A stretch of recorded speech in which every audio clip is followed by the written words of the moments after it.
Alright, I haven't done a video in a while, and I wanted to go ahead and put the red deck together that I said I would do. It's the mono red standard deck that has top 8'd and 5'd numerous times.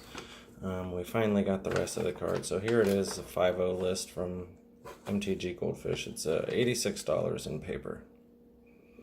We are adding a Phoenix, so ours is about 96, 97, I guess. So let's go ahead and get started. I'm starting with three red Challenger decks, and I'm sorry it's taken a while for me to get to doing this video. I've been really busy. Look, this is just the orders for today, and I've been doing about 30-40 orders a day. A lot of people have multiple orders together, so it compacts it a little bit, but it's just been crazy. So we'll have a lot of more new cards coming in. Right now I'm buying a lot of Khans of Tarkir booster boxes, and we're going to open those on the channel for Fetch Lands. I'm buying a lot of the Chinese, Korean, and Japanese versions because they're really cheap, which is strange because the singles, Korean Fetch Lands are actually more expensive than in the English version, so the boxes are cheaper and the Fetch Lands are more expensive. So we're going to open those, have a little bit of fun on the channel, and we're also going to see what we get, and we're doing it foreign, so I'm going to order more than one of those. And so the cards that we needed to complete the deck were 4 Skewer the Critics, of course. Very good card. Basically sorcery speed lightning bolt. So here's the rest of the cards we're going to open up and on camera and get started with these. So here's 4 Light Up the Stage. Light Up the Stage. Very good card also. So. And then in here, I ordered them separately because I was looking for the best deal, obviously. So this should be 2 risk factors, and then I have 2 more on the way. So let's see. Yes, 2 risk factors. So we can at least complete the main deck. Will be the 2 risk factors in the sideboard short for the video, but that's no problem. I'm going to post the deck either at 100 subs, which we've been moving pretty quickly, or at...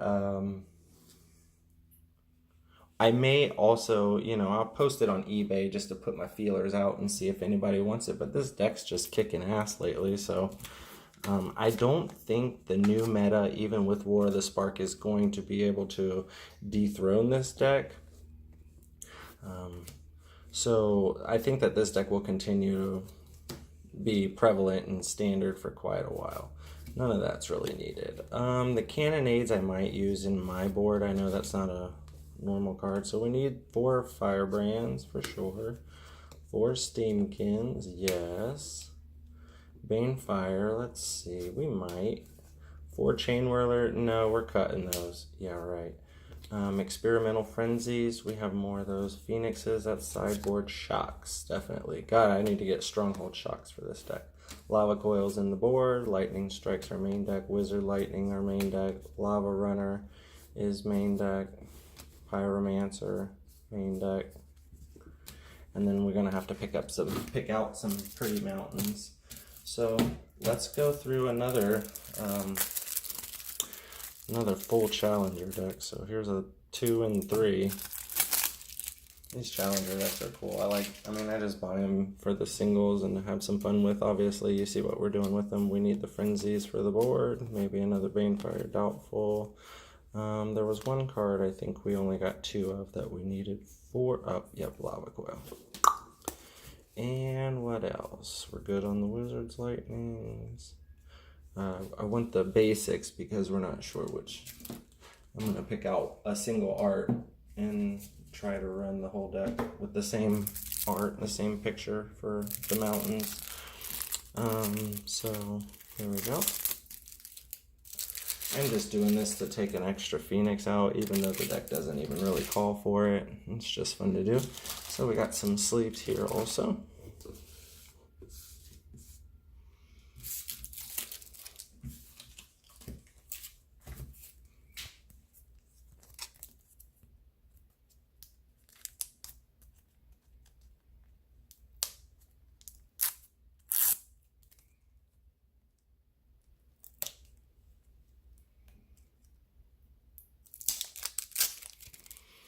Sorry for the boring lull in the video, but so another thing I wanted to talk to you guys about is print runs, and why people have asked me, why are you so heavy on the collector's edition? Why don't you vary it up a little bit? And I was thinking, you know, I do want to vary my collection, and I was going to do probably going to do a full Arabian Nights set. But I was also thinking about just buying only collector's edition, like just a ton, just hoard the collector's edition. And still considering doing that.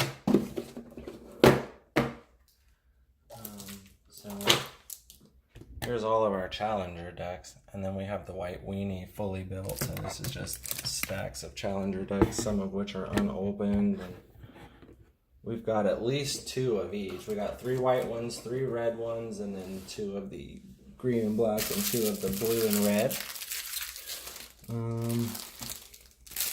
I pick those up on eBay usually.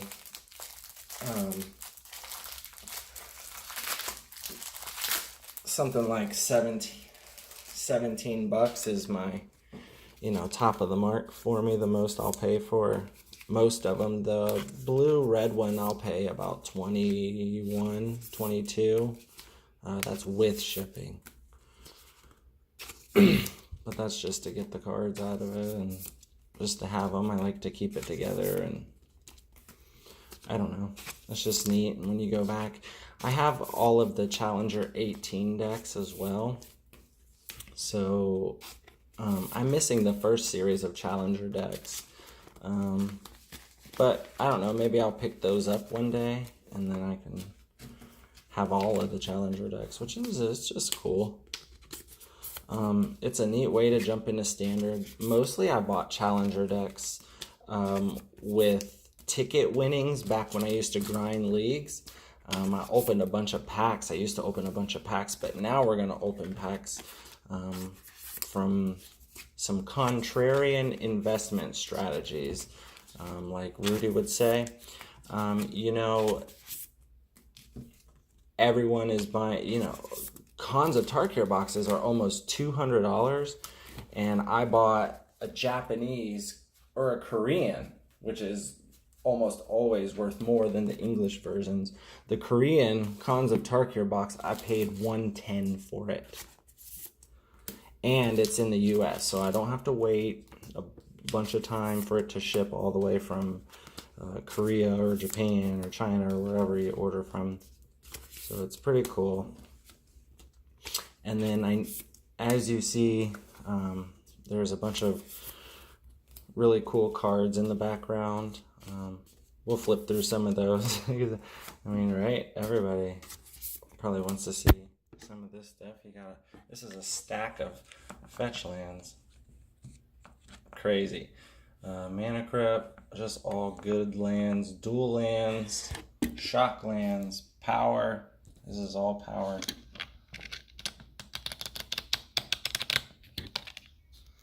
So, there you go. Pretty cool, eh? Alright. Let's finish with our mono red top 8 standard deck. This is cool, man. So, the thing, you know, I didn't have to buy 3 Challenger decks. I could have got away with really just 1, and then buy 2 Lava Coils and 2, like 1 Experimental Frenzy, and then the singles you saw me open, which were the Risk Factors, the Light Up the Stage, and the Skewer the Critics.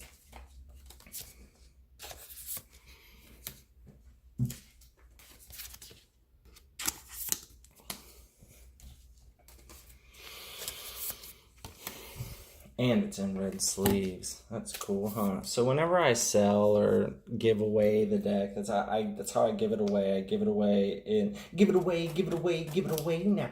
No, I give it away in the same exact sleeves and deck box you see it in. I don't strip it down and then give you a bunch of weird basic lands or anything weird like that. Like with the White Weenie deck, which I'm gonna pull that back out. It's in the box behind where we're filming at.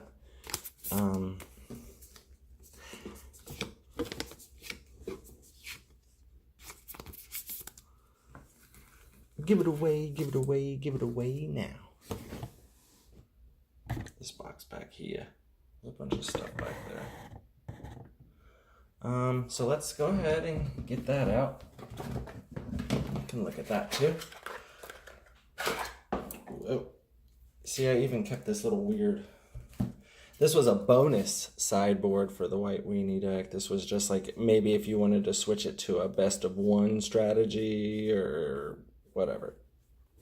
Or there's different, you know, changes in the meta since you bought the deck or whatever. So here is the actual sideboard. Here's the 15 card sideboard.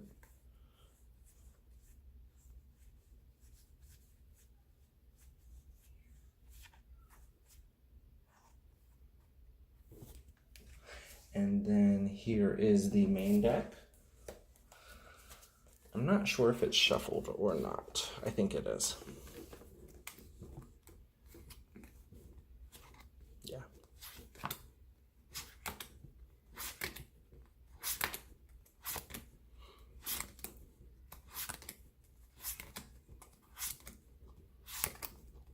Perfectly mana weaved for you.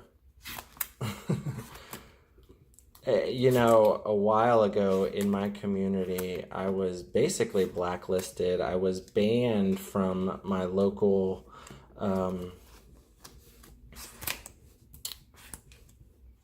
like my city, Jacksonville, the Magic page, the main Magic page, mostly for calling out a pros for being cheaters, because I have friends who are professional Magic players, and I've played really seriously for quite a while, and you just pick it up. You learn that in order to be 100% competitive at the highest level, you have to learn what I would call it back then, shuffling strategies. Just like Yuya got caught cheating, and I know he cheated. I've been saying he's been cheating for a long time, because he wins just an abnormal amount of matches. And then after it came out, I went back and watched videos. I even posted about some things. You could tell how he flipped his sleeves. He flipped his sleeves so that when they are in a pile and the deck is cut by his opponent, so he shuffles, and he knew ways to feel the cards out in the deck, you know, to benefit his shuffles. But what it would do is the flip on the corner of the sleeve caused the cuts to leave that card on top. So if you watch the videos, if you just watch round 15, the round in question after the judge had checked his deck, you will see he does some kind of fetching action and searches for something, and then he has to cut his deck and shuffle or whatever, and then his opponent cuts his deck, and then right off the top he draws the Tron land. So the flip on the corner was forcing players to cut the deck to the point where he would then draw the next card was the Tron land. And you have to flip it up and not down in that instance, or else it would be the last card you cut and it would end up on the bottom. But yeah, that's it. 4, 5, 6, 10, 14, 18, 22, 26, 30, 34, 38, 42. So we got to cut one card and then put in our lands.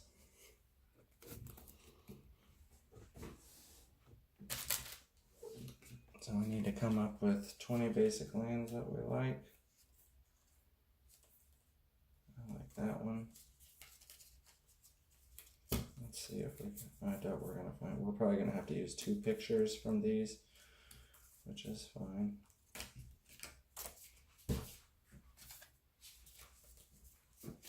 I'll use that picture and probably that one.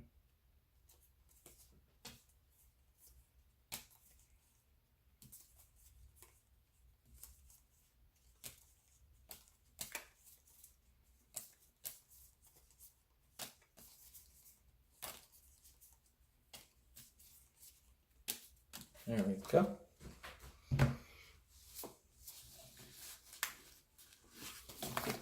And there is our mono red deck. I'm gonna sleeve up these mountains, and that should just about do it. Let's look at some revised duels. So, I'm gonna also give you guys, oh, here's some beta tundras. Beta tundra. I'm gonna give you guys some of my tricks right now. If you want to find good deals on any Magic cards, the trick is to go on eBay and to shop Canadians. The Canadian market is really bad right now, and their conversion rate is good for us, and they prefer to convert to US dollars. So that was the way I got the Lotus so cheap. Another stipulation to that deal is the guy I bought the collector's edition Lotus from recently found a black Lotus, I know, and I didn't believe him. He got it at a garage sale. He bought the whole box of cards for $50, and in the box there was a Beta Lotus. It's been sent off for grading, and we've already agreed on $5,000. The estimated grading is probably a 4, 5, or 6. It's not awful condition, but it is not minty. A card like that goes for $12,000, but this guy, I'm going to actually fly him down to Florida from Canada, and I am going to send his family to Disney World as part of the $5,000. So that was something he really wanted to do for his family, and we got together on a way to make that happen and agreed on a price. And so that's what we're going to be doing. I just wanted to let you know we've got this pretty much done. Let's count our mountains. Counting our mountains. 3, 4, 5, 6, 7, 8, 9, 10, 11, 12, 13, 14, 15, 16, 17, 18. So let's go minus a Banefire to the mountain. Okay, and then that makes 19 mountains. We'll put a mountain in the sideboard for sure. We'll put our 20th mountain will be part of the sideboard. So we can go big, bigger, and bring in the frenzies. So we have 19 mountains, and we still haven't decided on a card to cut.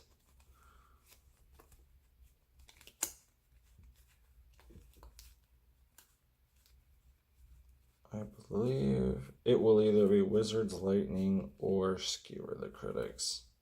Probably Skewer the Critics because Wizard's Lightning is instant speed. So, here's our deck. Let's go back to the list and see what they have. Oh, they're running 18 mountains. So that's what we'll do. We'll run 18 with the 19th in the sideboard. Yep.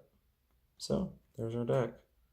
We don't have the Legion War Bosses, and I am trading Tibalt for Cannonades. I mean, I could get Tibalts and War Bosses, obviously, but I don't care. So, I'm going to do the deck like this, and here it is. It's just for fun. The Cannonades are so I can bring them in the sideboard against mono white. I put these two decks together really for me to teach my son how to play, and so that's... you know, that was the main purpose of putting two easy to play, mono-colored, standard decks, you know, to learn, to teach my son. So here we are, and let's go over the sideboard one more time. Which, having a little, oh, there it is. One mountain, 4 lava coils, 3 phoenixes, 4 frenzies, 3 cannon 8s, 2 banefires. I'll get the war bosses and the Tibalts for when I sell it, but there we go. 5, 6, 7, 8, 9, 10, 11, 12, 13, 14, 15, 16, 17. That's good enough. And then I'll probably put in 2 fight with fires, or even 4, just let them sit in this like a bonus board like I did for the white deck. So there you go. Let's see, what else would people like to see? Probably some Power 9s. Let's see, some Power 9s. These are really, really good, guys.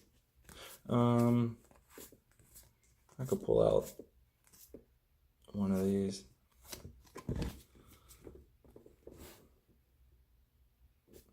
Yeah, you've seen the comparison video. You can go back to them if you want. So, there we go. Alright.